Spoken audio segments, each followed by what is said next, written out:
जय महाकाल, जय भवानी। आप सभी लोग कैसे हैं? मैं आशा करती हूँ कि आप सभी लोग जहाँ भी होंगे वहाँ खुश होंगे, खुशहाल होंगे। और अगर आपके जीवन में थोड़ी सी भी तकलीफ है तो माँ काली आपको उस तकलीफ से जल्द ही निदान करे, जल्द ही आपको उस तकलीफ से माँ काली बाहर निकाले।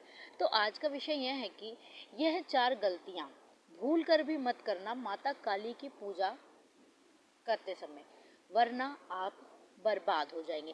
जी हाँ, आज मैं उन 4 गलतियों के बारे में बताऊंगी जो माता काली के भक्त अगर करते हैं, माँ काली के अगर बच्चे करते हैं, तो उनकी जो समस्या है, उनके जीवन में जो समस्याएं आ रही हैं, कंटिन्यूसली बनी हैं, वो ख़त्म तो नहीं हो रही हैं, उल्टा और ज़्यादा बढ़ती जाती है। तो माँ काली के जो बच्चे हैं वो ये सोचते हैं कि हम इतनी पूजा पाठ कर रहे हैं, माँ के मंत्रों का जाप कर रहे हैं, एक नियम से भी हम कर रहे हैं, फिर भी हमारे जीवन में जो है वो माँ काली की कृपा क्यों नहीं हो रही है, हम कहाँ गलती कर रहे हैं। तो आज मैं उन्हीं 4 गलतियों को आपको बताने वाली हूँ। तो अगर आप ये 4 गलतियाँ अपने जीवन में, अपनी पूजा पाठ में बार बार कर रहे हैं तो आपको फ़ायदा बिल्कुल भी नहीं होगा, बजाय आपको और ज़्यादा नुकसान उठाने पड़ जाएंगे। तो अगर आप ये 4 गलतियाँ कर रहे हैं तो तुरंत ही अपनी इन 4 गलतियों को सुधारें। माता काली के जितने भी भक्त हैं या अन्य शक्तियों की जो भी उपासना करते हैं, वो कहीं ना कहीं इन गलतियों को अपने जीवन में करते हैं। इन्हीं 4 गलतियों की वजह से जो उनके जीवन में है वो कठिनाइयाँ बढ़ती चली जाती हैं, समस्याएं बढ़ती चली जाती हैं, तकलीफ बढ़ती चली जाती है, दुख, बीमारी, रोग, कर्ज उनको घेर लेता है इतना ज़्यादा, वो अपने जीवन में परेशान हो जाते हैं कि उनको ये चीज़ समझ में ही नहीं आती कि हम कहाँ क्या गलती कर रहे हैं। और फिर वो एक समय ऐसा होता है कि उनका जो विश्वास होता है वो अपने आराध्य से धीरे धीरे उठने लगता है, उनका जो विश्वास है वो डगमगाने लगता है। कहीं ना कहीं गलती हम कर रहे होते हैं, लेकिन हम इसका जो दोष है वो अपने आराध्य पे को देते हैं कि मैं आपकी इतने पूजा पाठ कर रहा हूँ फिर भी आप मुझे इस समस्या से बाहर नहीं निकाल रही।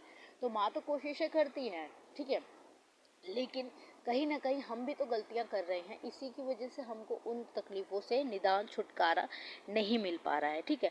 तो आज ही मैं आपको ऐसे 4 गलतियां बताऊंगी जो अगर आप अभी से इसी वक्त से सुधार लेंगे तो आप देखेंगे कि धीरे धीरे आपके जीवन में जो समस्याएं थी, चाहे वो रोग हो, चाहे बीमारी हो, चाहे कर्ज हो, कुछ भी हो, ए टू जेड, चाहे बच्चों से जुड़ी हो, चाहे पति से जुड़ी हो, वो धीरे धीरे आपके जीवन में जो है वो कम होती चली जाएगी, चाहे वो नेगेटिविटी से ही क्यों ना जुड़ी हो।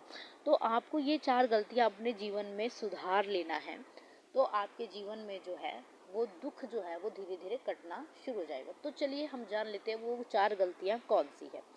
सबसे बड़ी और पहली गलती, जब भी हम अपने आराध्य को भोग लगाते हैं, जैसे मेरी जो ईष्ट है वो माँ काली है, तो मैं माँ काली को जब भी भोग लगाती हूँ, चाहे मैं मीठे मारन का लगाऊँ, चाहे मैं खीर का लगाऊँ, चाहे मैं हलवे का लगाऊँ, मैं जिस भी चीज़ का माँ को भोग अर्पण करती हूँ, तो मैं माँ को भोग अर्पण करते समय एक जल का पात्र भी माँ के सामने रखती हूँ, ताकि माँ जब अन्न को ग्रहण करे या भोग को ग्रहण करे तो उनको तृप्ति भी प्राप्त हो उस जल को पी के। जिस तरह से हम खाना खाते हैं, हम भोजन को ग्रहण करते हैं, तो हम जल भी पीते हैं। क्या हम भोजन अगर करें और जल ना पिए तो हमको संतुष्टि मिलती है? नहीं। इसी प्रकार से जो हमारे आराध्य हैं, क्योंकि हम उनसे एक भाव कनेक्ट करते हैं, हम उनको माँ के रूप में, दोस्त के रूप में, पिता के रूप में, जिस भी रूप में पूछते हैं, तो हमको वो भाव पूरी तरीके से कनेक्ट करना पड़ता है। इसलिए जब भी आप अपने आराध्य को, अपने इष्ट को भोग अर्पण कर रहे हैं, प्रसादी अर्पण कर रहे हैं, तो उनके सामने एक जल का पात्र अवश्य रखें, एक लोटा, एक गिलास में जल अवश्य रखें, जिससे जो है वो उनको तृप्ति मिले, ठीक है। दूसरी चीज़ ये है कि माँ काली की जब भी हम मंत्रों का जाप करते हैं, मैंने बहुत सारे ऐसे लोगों को देखा है जो चलते फिरते माँ का जाप करने लगते हैं, कहते हैं कि कुछ नहीं होता है, सब चलता है। चलते फिरते मंत्रों का जाप नहीं होता है, ये बात आप लोगों को गांठ मार लेनी चाहिए। चलते फिरते हम सिर्फ नाम का जाप कर सकते हैं, जैसे कि जय माँ काली, जय माँ काली, जय माँ काली, ये हम हर समय कर सकते हैं चलते फिरते। लेकिन माँ के जो मंत्र होते हैं, ओम क्रीम कालिकाय नमः, या फिर माँ का कोई शाबर मंत्र आपको गुरु पद्धति से मिला हुआ है, तो इन मंत्रों का जाप आपको हमेशा आसन पर बैठ के ही करना चाहिए। आपने देखा होगा, आप जहाँ भी अगर दरबार में जाते हैं, बड़े बड़े जो उपासक होते हैं, जो चौकी लगाते हैं, दरबार लगाते हैं, इवन मैंने जो हैं बाबा बागेश्वर हैं, मैंने उन्हें भी देखा है कि वो भी जब अपने वहाँ पे बैठते हैं तो उनके भी जो वो बैठने की सिटिंग एरिया होता है वहाँ पे वो अपने आसन के ऊपर ही बैठे रहते हैं। सोफ़ा होता है उसके ऊपर उनका आसन होता है, फिर वो उस पे बैठते हैं। तो आसन का एक विशेष महत्व होता है पूजा पाठ के पद्धति में। तो अगर आप मंत्र जाप करते समय आसन का प्रयोग नहीं कर रहे हैं तो आपकी परेशानियाँ कम बिल्कुल भी नहीं होंगी, उल्टा और ज़्यादा बढ़ेंगी, क्योंकि मंत्र जाप तो सारी जो है वो धरती ग्रहण कर लेगी उसकी ऊर्जा। आपको तो कुछ प्राप्त ही नहीं होगा, आप खाली के खाली रह जाएंगे। इसलिए ये दूसरी बहुत बड़ी गलती है जो हर एक साधक भक्त करता है, जिसको पता नहीं है। तो आज ही अपनी इस गलती को जो है वो सुधार लीजिए, ठीक है। और थर्ड, अधिकांश लोगों में मैंने ये देखा है कि वो अगर नॉनवेज खा रहे हैं, अधिक वैसे तो लोगों को नॉनवेज का सेवन नहीं करना चाहिए, लेकिन सबकी अपनी अपनी राय है, अपनी अपनी मर्जी है।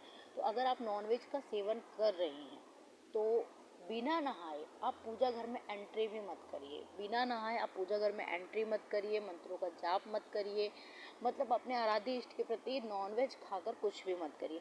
इवन मैंने महिलाओं में बहुत ज़्यादा देखा है कि देखिए, पुरुष तो नहाएंगे तो वो सिर तो धोएंगे, अपना बाल तो धोते ही हैं, लेकिन महिलाएं जो होती हैं अगर वो नॉनवेज खा रही हैं तो नेक्स्ट डे वो बहुत ही कम होता है कि उन्होंने पूरा प्रॉपर सिर से नहाती है, नहीं, सिर नहीं धोती हैं, बालों को नहीं धोती है। तो हर एक महिला अगर वो नॉनवेज खा रही है तो अपने बालों को अवश्य धोए, तो ही वो जो है माँ काली के मंत्रों का उनका पूजा पाठ करें। अगर आप गृहस्थ जीवन का भी पालन कर रहे हैं, ठीक है, तो भी आप मॉर्निंग में जब तक आप अपने सिर को धो के नहीं नहा रहे हैं, अपने बालों को नहीं धो रहे हैं, आप मंत्रों का जाप मत करिए, आप माँ की पूजा अर्चना धूप दीप मत करिए। गृहस्थ जीवन का भी अगर आप पालन कर रहे हैं तो आपको प्रॉपर अच्छे से नहाना है, अपने बालों को धो के, तो ही आप गृहस्थ जीवन का पालन करिए। अगर आप इस चीज़ को नहीं करते हैं तो आपको अपनी पूजा का जो है वो दुष्परिणाम आपको देखने को मिलेगा, ठीक है। अगली चीज़ ये है कि आपको जो मंत्र जाप है, मैंने बहुत से ऐसे लोगों को देखा है जो ठंड में, अगर वो गृहस्थ जीवन का पालन नहीं किए हैं तो भी वो ठंड में हाथ पैर धो के कपड़े चेंज करके पूजा पाठ मंत्र जाप कर लेते हैं। ऐसा बिल्कुल भी नहीं करना है। आप गृहस्थ जीवन का पालन नहीं भी कर रहे हैं तो क्या हुआ, आप बाथरूम तो इस्तेमाल कर रहे हैं, आप फ्रेश तो हो ही रहे हैं, तो आपको नहाना 100% ज़रूरी है। बिना नहाए आप माला मत स्पर्श कीजिए, अपने आसन को मत स्पर्श कीजिए, वरना वो दूषित हो जाएगा।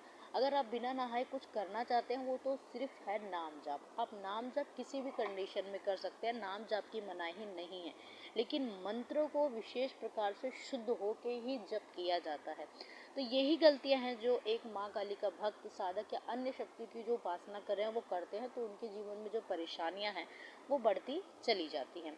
तो मैं आशा करती हूँ कि आपको मेरे द्वारा दी गई हुई यह जानकारी पसंद आई होगी। चैनल पे पहली बार है तो चैनल को सब्सक्राइब करें, वीडियो को लाइक करें, शेयर करें और अन्य लोगों तक भी शेयर करें, ताकि उनको भी ये, अगर वो गलतियाँ करें तो उसको वो सुधार सकें और अपने दुख तकलीफ से वो मुक्ति पा सके, ठीक है। धन्यवाद। जय महाकाल, जय भवानी।